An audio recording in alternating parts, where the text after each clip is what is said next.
Hello friends, संगम academy के YouTube channel पर मैं अजय सर आप लोगों का तहे दिल से स्वागत करता हूं। जैसा कि दोस्तों अभी तक हमने रीजनिंग के आपको टोटल 3 चैप्टर पढ़ा दिए हैं और उस 3 चैप्टरों में मुझे उम्मीद है कि आपको कोई भी प्रॉब्लम नहीं हुई होगी।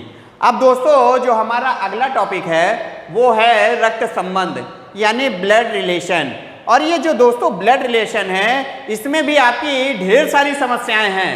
इसीलिए आप क्या करते हो कि एग्जाम में दिया हुआ क्वेश्चन गलत कर देते हो। गलत होने का रीजन ये है दोस्तों कि जब आप क्वेश्चन को देखते हैं तो क्वेश्चन में दिया हुआ जो अंतिम वाक्य होता है उस पर कभी आप बिल्कुल ध्यान नहीं देते हैं। इसीलिए क्या होता है, जब आप किसी भी क्वेश्चन के अंतिम वाक्य पर ध्यान नहीं देते हैं तो ध्यान न देने की वजह से अंतिम वाक्य में जो बोला जाता है उसका आप स्पष्ट रूप से आंसर नहीं निकाल पाते हैं। कारण क्या है दोस्तों कि आपसे पूछा क्या जाता है और जवाब आप कुछ निकाल देते हो। इसीलिए ऑप्शन में कुछ और मारना होता है तो आंसर कुछ और निकल आता है। इसलिए आंसर सही होने के साथ साथ आंसर गलत हो जाता है।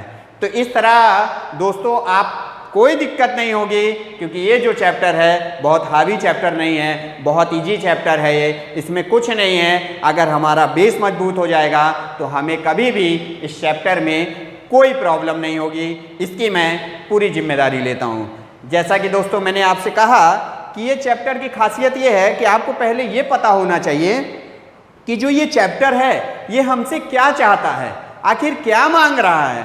और ये हमारे रिलेशन से जुड़ी हुई चीज़ें हैं, तब भी हम गलती कैसे कर देते हैं, क्या कारण है? क्योंकि हमारे जीवन में इसका काफ़ी महत्व है। और जब इसका महत्व है तो वो महत्व कैसा है इस पर भी हमें ध्यान देने की ज़रूरत है दोस्तों।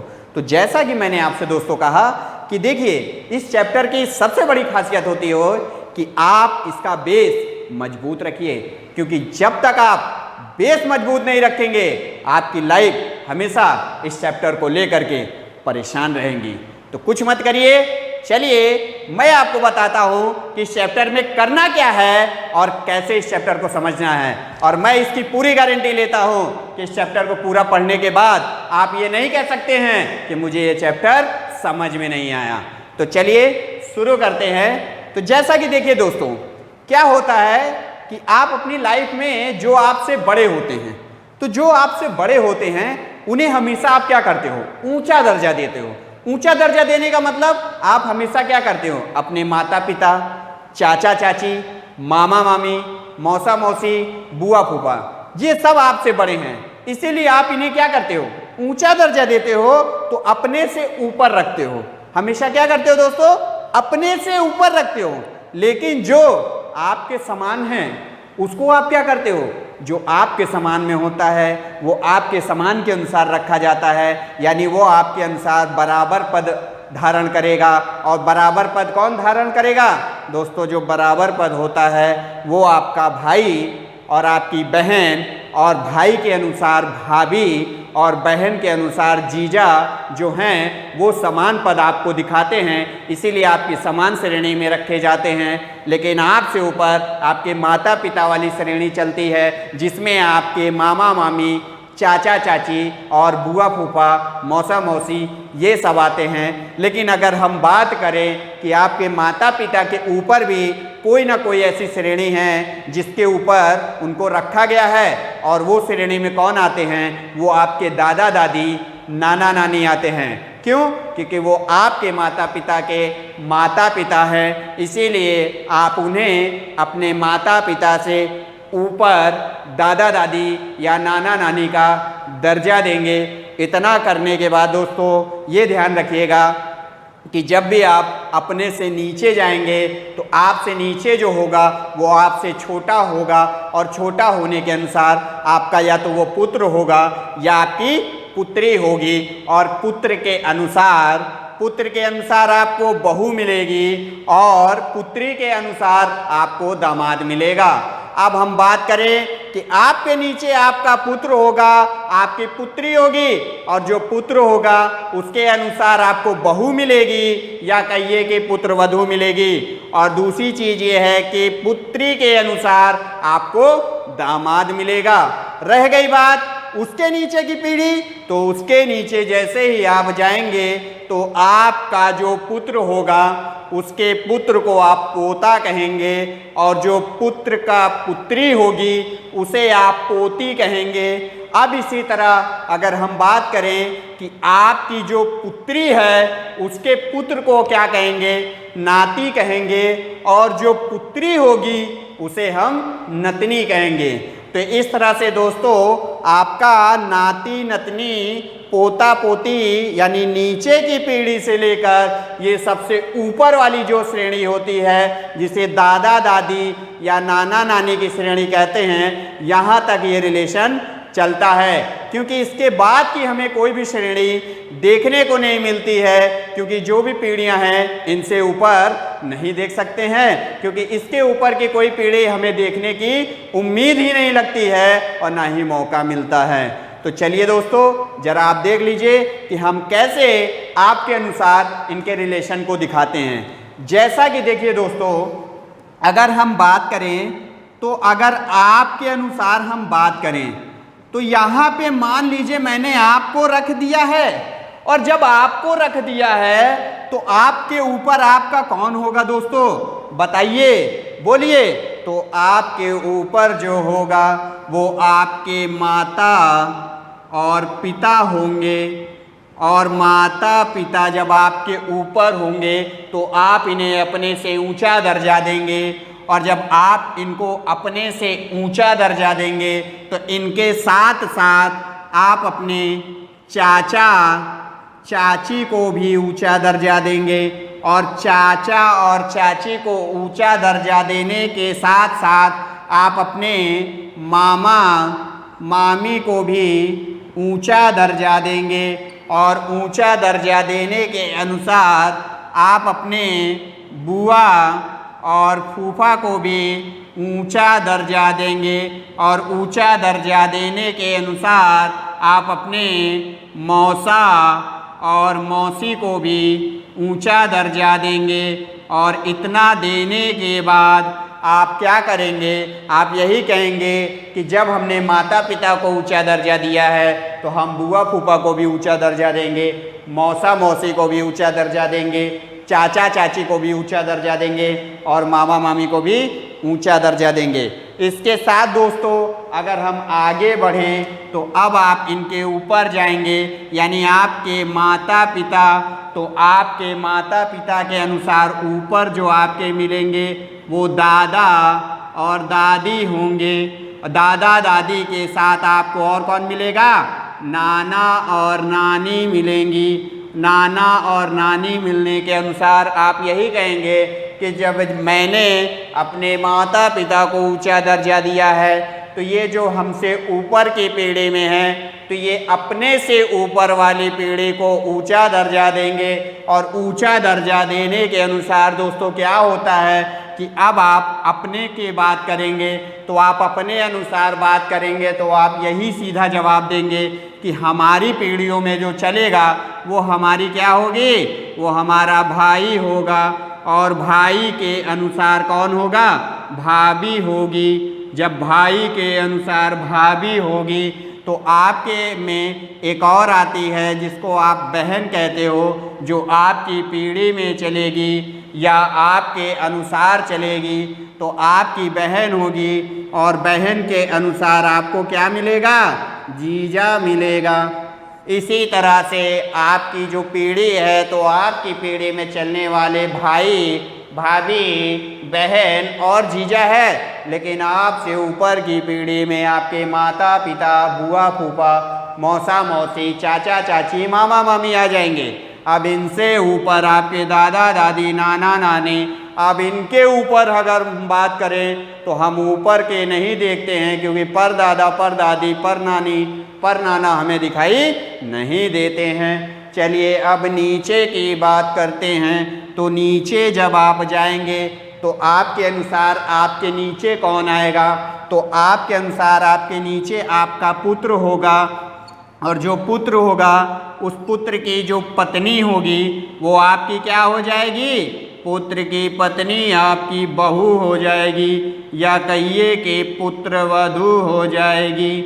और जब पुत्र वधू हो जाएगी तो अब बात ये हो जाएगा कि पुत्र अगर है तो आपकी बहू भी जरूर होगी। और पुत्र के साथ अगर बात करें तो इसके एक संबंध में एक आती है पुत्री, जो आपके पुत्र से भाई का संबंध जोड़ती है।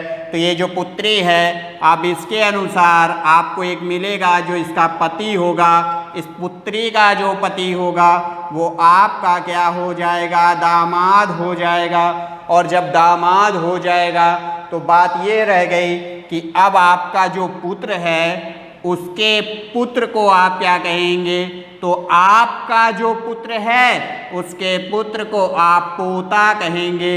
और जो आपके पुत्र के पुत्री होगी उसे पोती कहेंगे। और पोती कहने के अनुसार अगर हम आगे बढ़ें तो पुत्री की बात करेंगे। तो पुत्री के अनुसार जरा ध्यान दीजिए दोस्तों, तो पुत्री के अनुसार बात करेंगे तो आपकी पुत्री के पुत्र को आप नाती कहेंगे। और जो आपकी पुत्री है इसके पुत्री को क्या कहेंगे, नतनी कहेंगे या नातिन कहेंगे। ध्यान रखिएगा दोस्तों, एक चीज़ मैं और बताना चाहता हूँ कि आपका जो पुत्र है उसके पुत्र को पोता भी कहते हैं और क्या कहते हैं, पौत्र भी कहते हैं। साथ ही साथ जो आपका पोती होगी उसे पौत्री भी कहा जाता है। ध्यान रखिएगा। अब इतना जरा देखिए, मैंने आपके सामने ये रिलेशन का एक डायग्राम बना दिया है जिसके अनुसार आपको पता चलेगा कि आपके रिलेशन में क्या चीज़ें जोड़ी गई हैं। और जोड़ने के अनुसार आपको ये पता चलेगा, क्योंकि जो भी क्वेश्चन आपको लगाना है वो इसके अकॉर्डिंग लगाना है, इससे बाहर आपको जाने की ज़रूरत नहीं पड़ेगी, क्योंकि यही सबसे बड़ा बेस है आपका। और यही अगर क्लियर रहेगा तो आपको दिक्कत नहीं होगी। अब देखिए दोस्तों, ये कहाँ से आया, मैं एक बार रिपीट भी कर देता हूँ और आपको अच्छे से समझा देता हूँ ताकि आपको दिक्कत ना हो। जरा ध्यान दीजिए। अब जैसे क्या है, आपके माता पिता, तो आपके माता पिता में जरा ध्यान दीजिए, माता के अनुसार क्या आएगा, माता के अनुसार माता की बहन होगी। तो माता की बहन आपकी क्या होगी, मौसी होगी, इसीलिए मौसी मौसा यहाँ पे हो गया। और माता के अनुसार माता का कोई ना कोई भाई होगा, तो जो माता का भाई होगा वो आपका मामा होगा और मामा के अनुसार मामी होंगी। ये देखिए, बात क्लियर हुई। आप जरा ध्यान दीजिए, इसका मतलब ये है कि माता के अनुसार ये है और माता के अनुसार ये है, यानी माता के अनुसार हमारा मौसा और मौसी और माता के अनुसार मामा और मामी, जो कि क्या हैं, इनके भाई बहन हैं। और किनके भाई बहन हैं, आपकी माता के भाई बहन हैं, जो आपके मौसी या मामा लगेंगे। चलिए अब हम पिता की बात करें तो पिता को जरा ध्यान दीजिए दोस्तों। तो पिता के अनुसार यानी पिता का भी तो भाई होगा, और जब पिता का भाई होगा तो आपका वो क्या होगा, तो पिता का भाई आपका चाचा होगा। और जब चाचा होगा तो चाचा के साथ चाची होगी। ये देखिए, है कि नहीं है। इसके बाद जरा ध्यान दीजिए दोस्तों, अब आपके पिता का अगर भाई है तो बहन भी होगी, और जब बहन होगी तो बहन को आप बुआ कहेंगे, और बुआ के अनुसार क्या होगा, फूफा होगा। ये देखिए, तो बुआ फूफा का संबंध और चाचा चाची का संबंध पिता के अनुसार बनता है। इतनी बात क्लियर हो गई। चलिए अब हम बात करें दादा दादी और नाना नानी। तो जैसा कि हम जानते हैं कि हमारी माता के अनुसार हमारे नाना नानी होते हैं, और हमारे पिता के अनुसार हमारे दादा दादी होते हैं। इतनी बात क्लियर हो गई, ठीक है। अब जरा ध्यान दीजिए, अब आपका जन्म हुआ है तो आपके माता पिता के अनुसार हुआ है। तो जब आपके माता पिता के अनुसार आपका जन्म हुआ है, तो आपका जन्म अगर माता पिता के अनुसार हुआ है तो ये आपका भाई है, ठीक है। और ये अगर भाई है तो इस भाई के अनुसार भाभी है, ठीक है। और जब भाई के अनुसार भाभी है तो आपकी कहीं ना कहीं बहन होगी, और जब बहन होगी तो बहन के अनुसार आपको क्या मिलेगा, जीजा मिलेगा। और जीजा मिलने के अनुसार ज़रा आप अपने से नीचे जाइए, और जैसे ही आप अपने से नीचे जाएंगे तो आपका पुत्र होगा, और जो आपका पुत्र होगा उस पुत्र के अनुसार आपको एक बहू मिलेगी, और आपके पुत्री के अनुसार आपको एक पति मिलेगा जिसे आप दामाद कहेंगे। और फिर इसके बाद आप नीचे उतरिए तो आपका जो पुत्र है उसके पुत्र को आप पोता कहेंगे या पौत्र कहेंगे, या कह सकते हैं कि आपका जो पुत्र है उसकी पुत्री को आप पोती कहेंगे या पौत्री कहेंगे। और आगे बढ़ें तो आपकी जो पुत्री है उसके पुत्र को नाती कहेंगे, और जो पुत्री होगी उसे आप नतनी कहेंगे। इतनी बात बताइए दोस्तों, क्लियर है ना? कहीं इधर उधर मत भटकिएगा, बहुत ज़्यादा भटकने की ज़रूरत नहीं है इस चैप्टर में, क्योंकि रिलेशन ही ऐसी चीज़ है जो हमारे रिश्तेदारों को हमसे काफ़ी करीब रखती है। और हमें क्या करना है, इसको सीखना है, और सीख करके अपने रिश्तेदारों को जोड़ कर रखना है। क्योंकि अगर हम रिश्तेदारों को जोड़ेंगे नहीं तो वो क्या करेंगे, भाग जाएंगे, और जब भाग जाएंगे तो हमारे सुख दुख में कोई नहीं आएगा, और जब कोई नहीं आएगा तो आपकी बारात कैसे जाएगी, और जब बारात ही नहीं जाएगी तो आपकी शादी कैसे होगी। तो इस चीज़ों को ध्यान में रखते हुए दोस्तों आपको करना क्या है, आपको करना यही है कि आपको रिलेशन सीखना है, और रिलेशन सीखने के बाद आपको क्या करना है, रिश्तेदारों को जोड़ना है, और रिश्तेदारों को जोड़ करके कंपटीशन में आए हुए क्वेश्चन को हल करना है, और सिलेक्शन लेकर के जल्दी से नौकरी प्राप्त करना है। और जब आप नौकरी मिल जाएगी तो आपको कोई भी दिक्कत नहीं होगी। चलिए दोस्तों, तो आगे बढ़ते हैं। आगे क्या है ज़रा ध्यान दीजिए, ये तो क्लियर हो चुका होगा। चलिए, तो इसी तरह से ध्यान रखिएगा दोस्तों, क्योंकि आज के युग में रिश्तेदारी बहुत ज़्यादा ज़रूरी है, क्योंकि रिश्तेदारी नहीं रखेंगे तो कैसे चलेगा काम। पता चला आपके सामने आपका रिश्तेदार खड़ा है और उसको आप जानते नहीं हैं, और रिश्ते में आपका दामाद लगे और आप उसको क्या कह दीजिए, जीजा जी, तो क्या हो जाएगा, लोग आपके ऊपर हंसने लगेंगे, और जब हंसेंगे तो प्रॉब्लम होगी, आपका मजाक उड़ेगा। ठीक है, तो ऐसी स्थिति मत लाइए। चलिए आगे बढ़ते हैं। तो देखिए दोस्तों, जैसा कि मैंने आपसे कहा कि ये आपकी स्थितियां हैं। अब ज़रा ध्यान दीजिए दोस्तों, आपको जो भी रिलेशन निकालना है वो जैसे आपने पीढ़ी वाइज दिखाया है या जैसा आपने दर्जा दिया है उसी के अनुसार आपको डायग्राम बनाना है और अपने क्वेश्चन को हल करना है। लेकिन उसके लिए ज़रा कुछ संकेत देख लीजिए दोस्तों, जैसे कुछ महत्वपूर्ण तथ्य।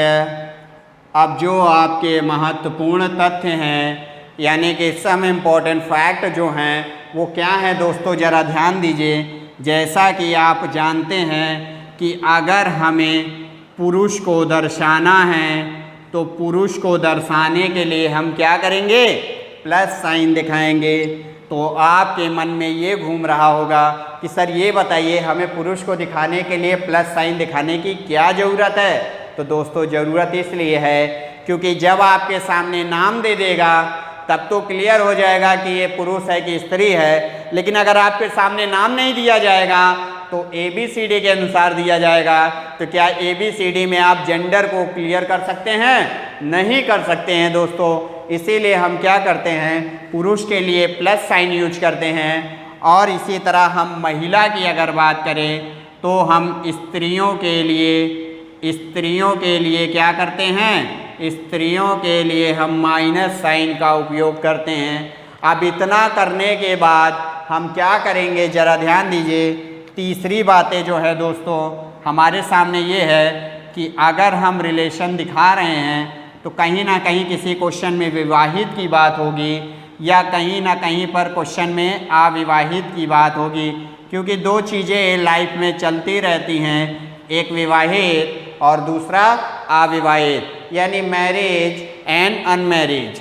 तो इन सब इन सब चीज़ों को ध्यान में रखते हुए दोस्तों आपको क्वेश्चन को हल करना है।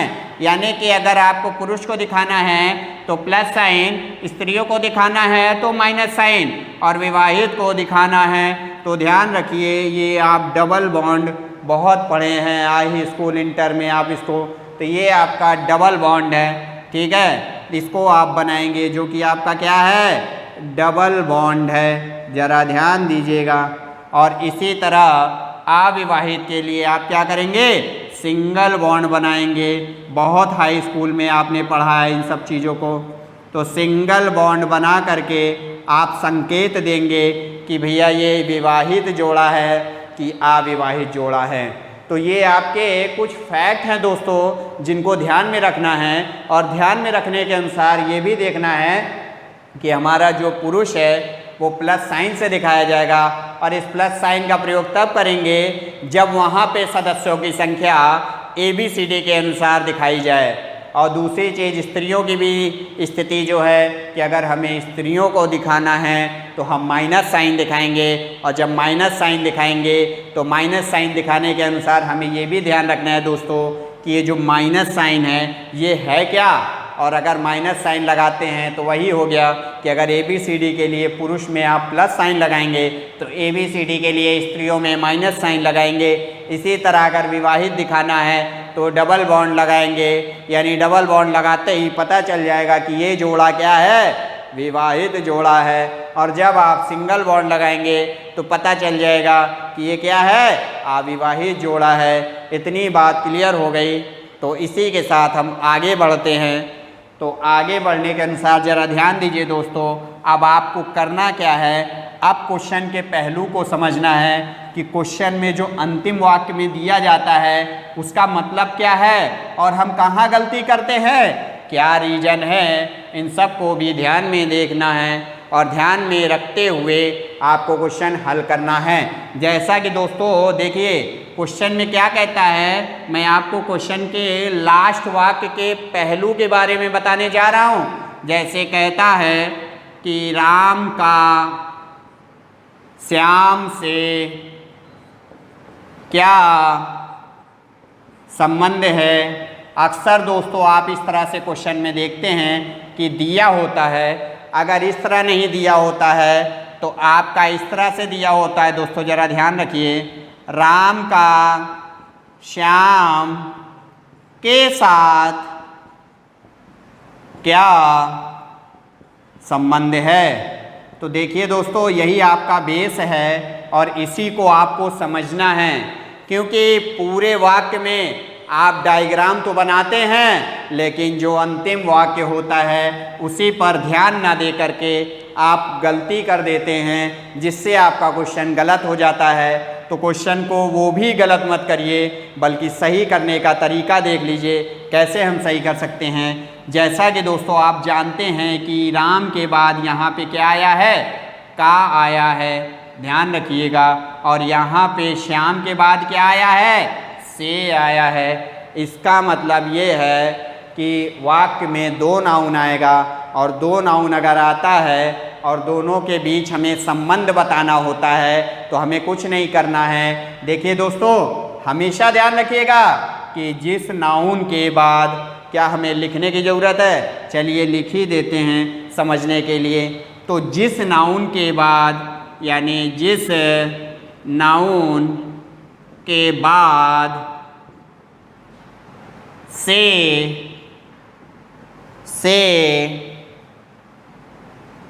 ऑब्लिक के साथ, ऑब्लिक के साथ लगा होगा, लगा होगा वह नाउन हमेशा बोलेगा। ध्यान दीजिए दोस्तों क्या कह रहा है, कह रहा है कि जिस नाउन के बाद से ऑब्लिक के साथ लगेगा उस नाउन का कार्य क्या होगा, बोलने का अधिकार होगा।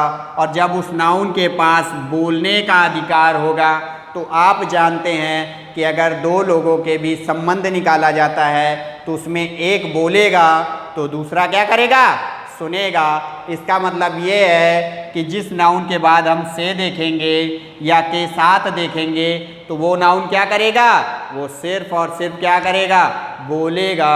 और जब एक नाउन बोल रहा है तो दूसरा नाउन क्या करेगा, सुनेगा। जैसे कि अगर हम आपसे बात करें कि आपका मेरे साथ क्या संबंध है, ठीक है, या आपका अजय सर के साथ क्या संबंध है, तो क्या पूछा जा रहा है, आपका अजय सर के साथ। तो आपका अजय सर के साथ जरा ध्यान दीजिए, आपका अजय सर के साथ क्या संबंध है।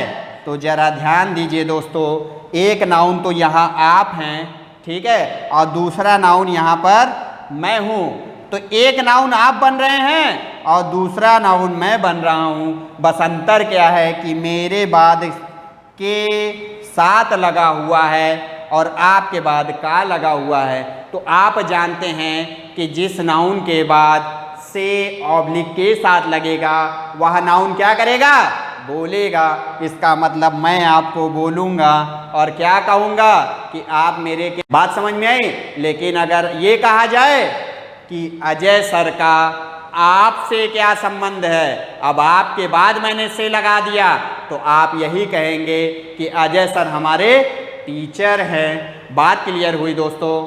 तो चलिए देखिए फिर से समझ लीजिए, नहीं क्लियर हुआ है तो जिस नाउन के बाद से ऑब्लिक के साथ लगा होगा वह नाउन हमेशा बोलेगा।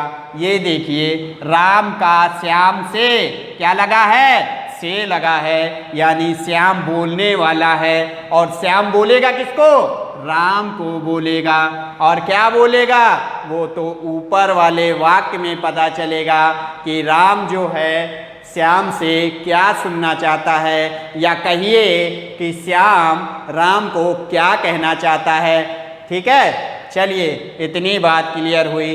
जरा इस क्वेश्चन को भी देख लीजिए। जैसे कह रहा है कि अंतिम वाक्य में दे देता है कि राम का श्याम के साथ क्या संबंध है। ये देखिए दोस्तों, दो नाउन हैं, एक नाउन के बाद ये लगा है और एक नाउन के बाद का लगा है। इसका मतलब कि क्या करेगा, श्याम बोलने वाला है। और किसको बोलने वाला है, राम को बोलने वाला है। बताइए दोस्तों, इतनी बात क्लियर हुई कि नहीं हुई।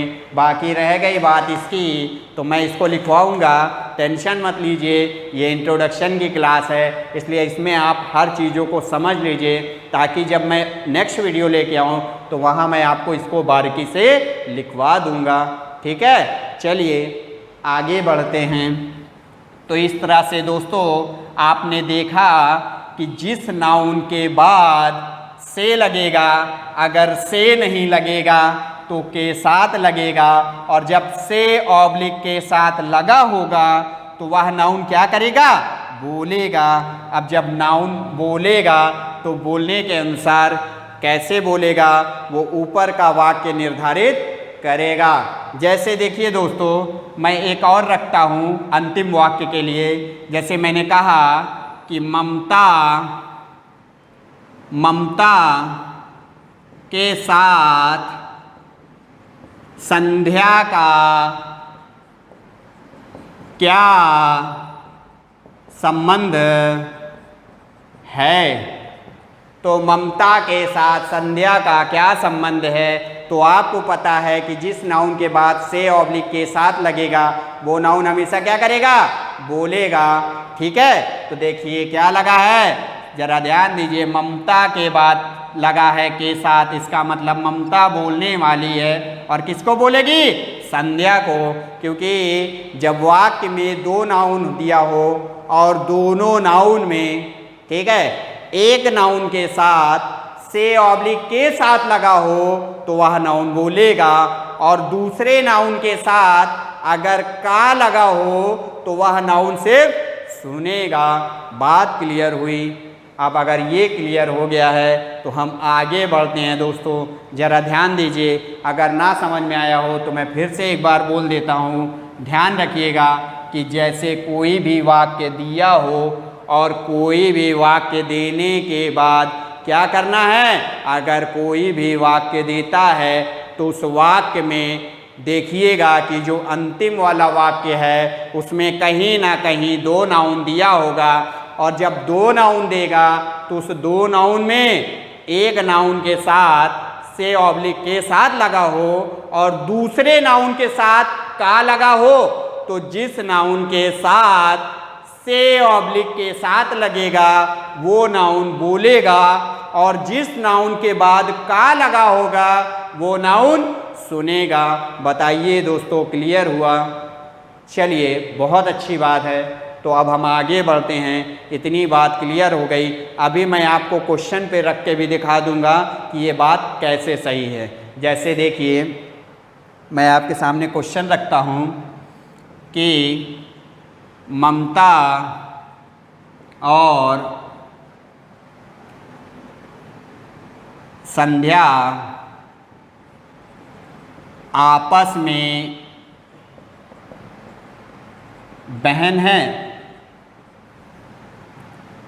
राम और सुधीर आपस में भाई हैं।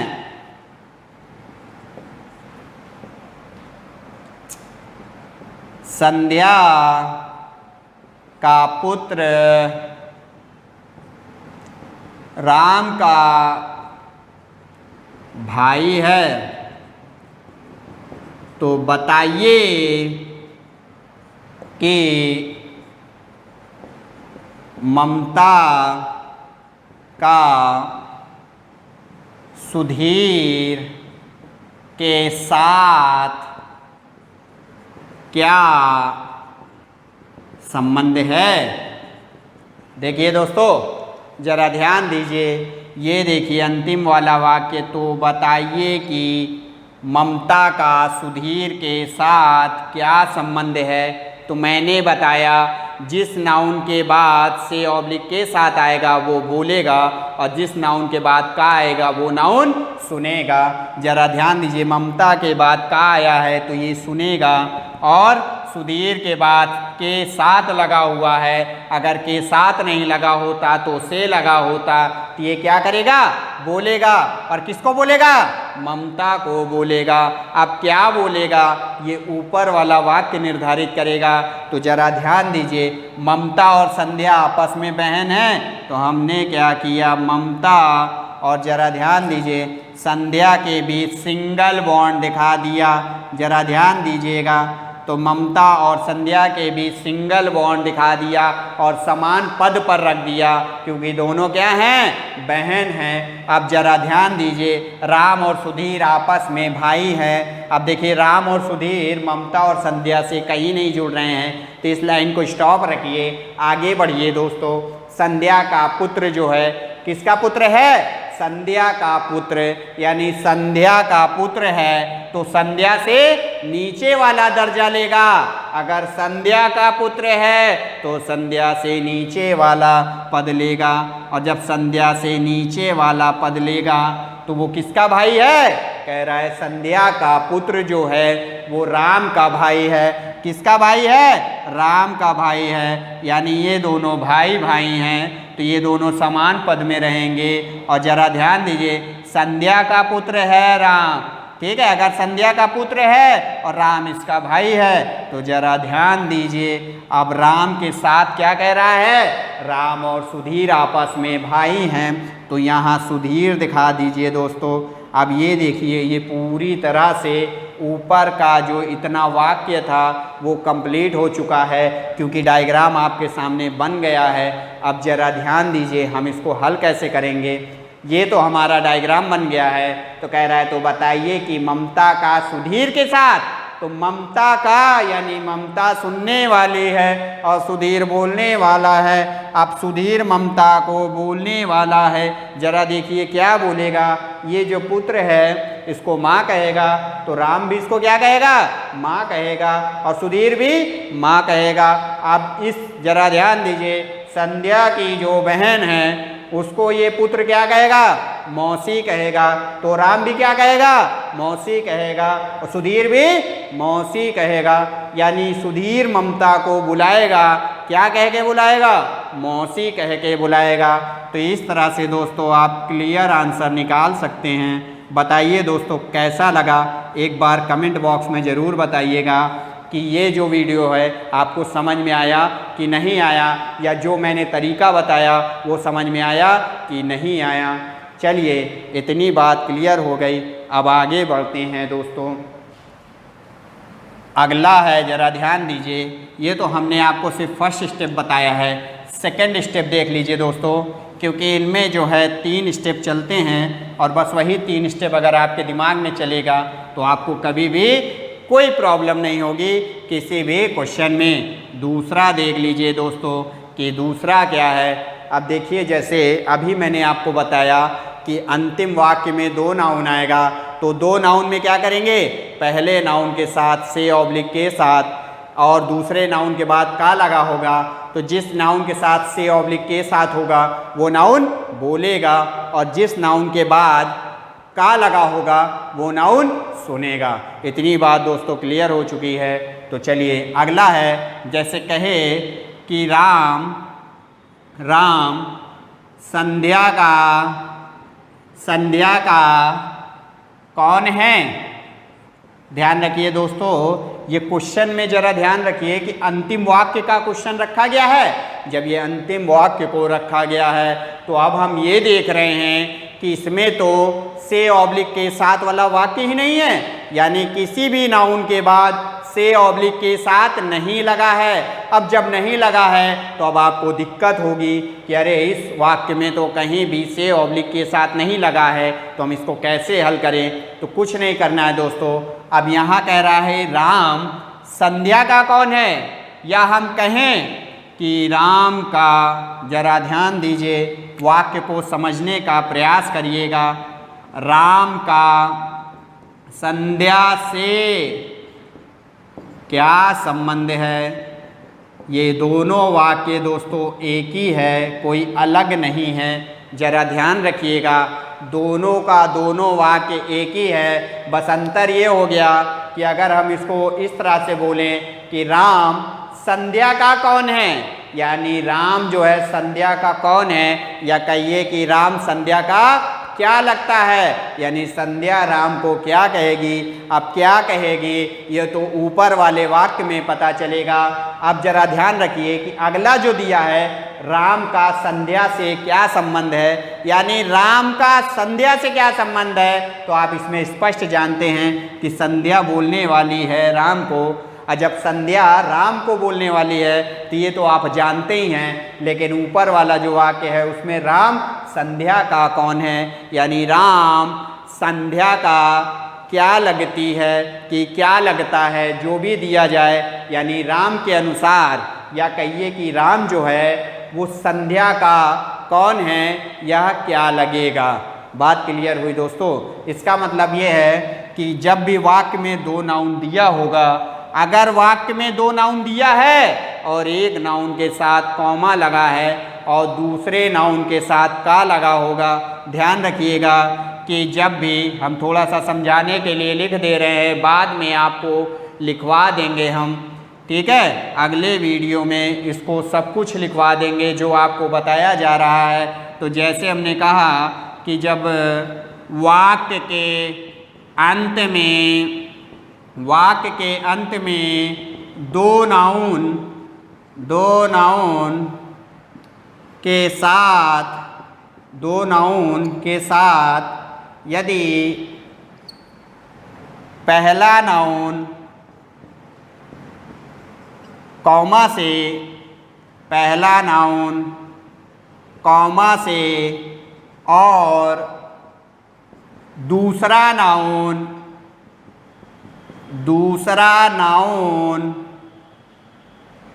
का शब्द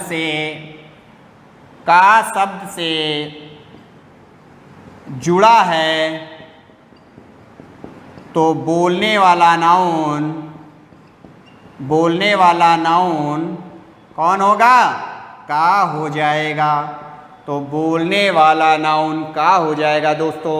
इसका मतलब ये है कि अगर कहीं वाक्य के अंत में राम के बाद कॉमा या संध्या के बाद कॉमा दे देता तो का राम के बाद लगाता।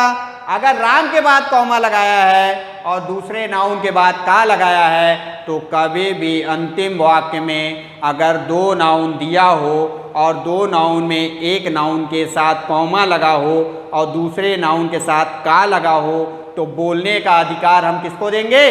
का वाले नाउन को देंगे, ना कि कॉमा वाले नाउन को। तो सीधा कहने का मेरा यही मतलब है कि अंतिम वाक्य में अगर दो नाउन दिया है तो दो नाउन में एक के साथ अगर कॉमा है और दूसरे के साथ का लगा है तो का वाला नाउन बोलेगा लेकिन कॉमा वाला नाउन सुनेगा। इतनी बात दोस्तों क्लियर हो गई। तो जरा ध्यान दीजिए, यानी कि संध्या अब बोलने वाली है और जब संध्या बोलने वाली है क्योंकि दो नाउन आया है, एक के बाद कॉमा दूसरे के बाद का, तो संध्या राम को बोलेगी। अब क्या बोलेगी ये तो ऊपर का वाक्य निर्धारित करेगा। इतनी बात दोस्तों क्लियर हो गई। चलिए आगे बढ़ते हैं।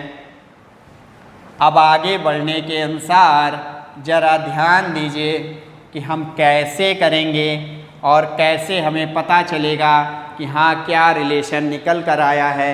जैसे मान लीजिए हम आपको क्वेश्चन बता देते हैं इस पर भी। जैसे माधुरी और कमला आपस में बहन हैं।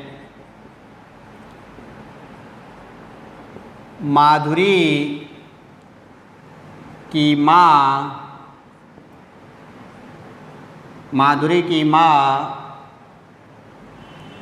के पति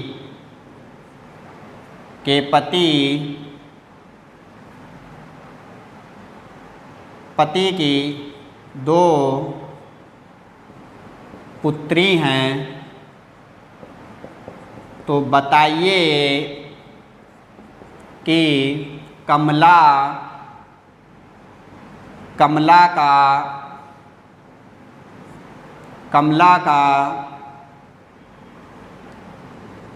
माधुरी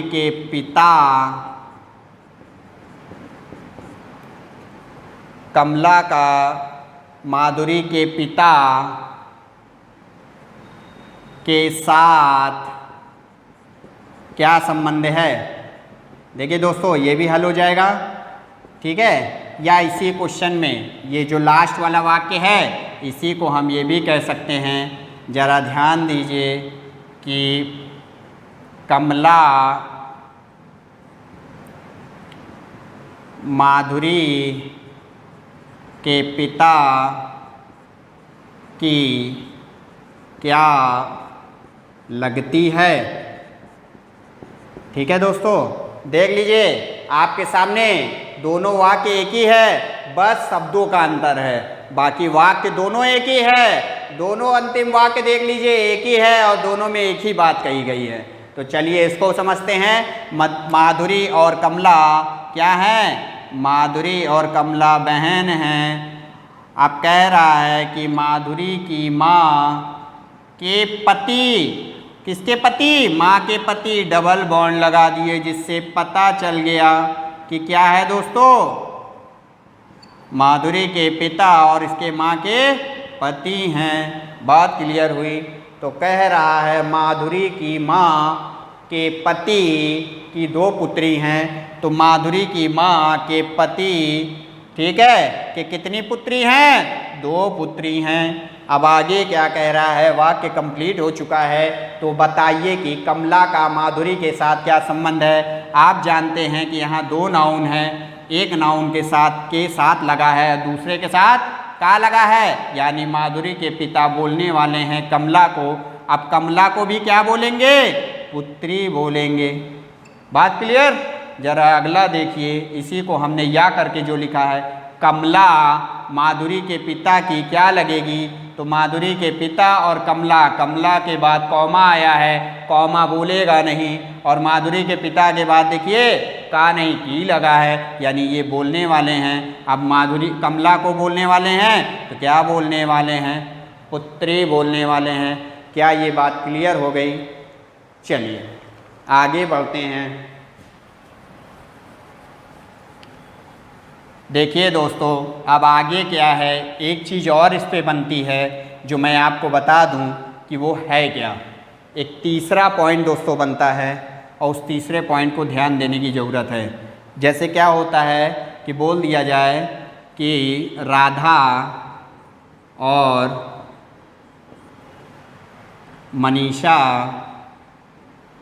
का आपस में क्या संबंध है। दोस्तों किसी भी वाक्य में जो अंतिम वाला वाक्य होगा, अगर उसमें कहेगा कि राधा और मनीषा का आपस में क्या संबंध है, तो जब आपस की बात करेगा तो आपस के अनुसार यानी राधा जो है वो मनीषा को कहेगी और मनीषा जो है राधा को कहेगी, और दोनों के अनुसार जो है वो दोनों का पद निकलेगा, और दोनों का पद निकालने के बाद हम अपने आंसर को दे देंगे। तो ध्यान रखिए दोस्तों, कैसे, जैसे अभी हमने इसके पहले वाले क्वेश्चन में आपको दिखाया था कि जो माधुरी के पिता थे वो कमला को क्या कह रहे थे। अगर उसी क्वेश्चन को हम ले लें तो ज़रा ध्यान दीजिए, आपसे पूछा जाए कि कमला और माधुरी के पिता का आपस में क्या संबंध है। देखिए दोस्तों क्या करेंगे, ज़रा ध्यान दीजिए।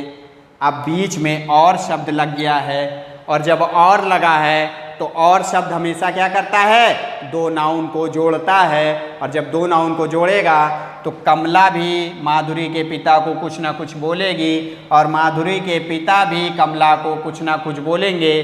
तो वहाँ जब रिलेशन निकला था तो माधुरी के पिता कमला को क्या कह रहे थे, पुत्री कह रहे थे। इसका मतलब पुत्री होते हुए कमला माधुरी के पिता को क्या कहेगी, पिता कहेगी। यानी अगर कहा जाए कि दोनों के बीच आपस में क्या संबंध है, तो क्या कहेंगे, पिता और पुत्री का संबंध है।